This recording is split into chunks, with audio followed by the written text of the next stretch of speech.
I will prove using Rabbi Mitzrachi's method that the Hebrew Bible known as the Masoretic Bible isn't divine or from God. This book was written almost 800 years after Christ by Pharisees. That logical order which is different, names of people that were changed for whatever reason, numbers that do not match the Old Testament, and so forth and so on, which I'm going to give some of these examples. According to common sense, once a person comes into a room, we do not know who he is, and he brings a book for the first time, do not know him. We have to give him the benefits of the doubt that he has something to tell us. And he claims that he got a book from God. It's hard for us to know because this is a story of one person, 50-50. But there is one way to know for sure that this book is not from God. All you need to do is find one mistake in a book. If you are going to find one human error in the book, even if some of the book was given by a divine origin, once you have one human error that cannot be answered, that's the end of that book. According to Rabbi Mizrachi, if we find one mistake in a text, then that text is not divine.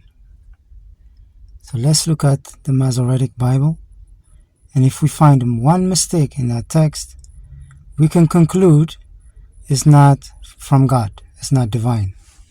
Start by looking at the book of Genesis, chapter 46. Verse 21 lists the children of Benjamin: Bela, Becher, Ashbel, Gera, Naaman, Ehi, Rosh, Mupin, and the last one. But you can see clearly there are about 10 children that Benjamin had in this verse. When we look at the First Chronicle chapter 7, we see a whole different story. Here Benjamin doesn't have 10 children, he only has 3. And it counts them as, at the end of the sentence, it says there are 3. Bela, Becher, Jediel. So, if this book was from God, it wouldn't have such human error. So it's not from God. I'm employing the same methodology that the rabbi introduced.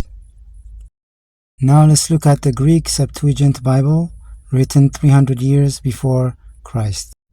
In the Septuagint Bible, Genesis chapter 46, verse 21, we clearly see that Benjamin had only 3 children. Let us look at the First Chronicle chapter 7 from the Septuagint to see if it matches the Genesis verse that we looked at in chapter 46 of Genesis. So if we look at verse 6, clearly Benjamin had 3 children, just like in Genesis 46 from the Septuagint Bible. So the Septuagint Bible, the book of Genesis and the First Chronicle match. So it is a divine book, whereas the Hebrew Bible, the Masoretic Bible, is not. It has human errors, like the rabbi said. So the rabbi is using the wrong Bible.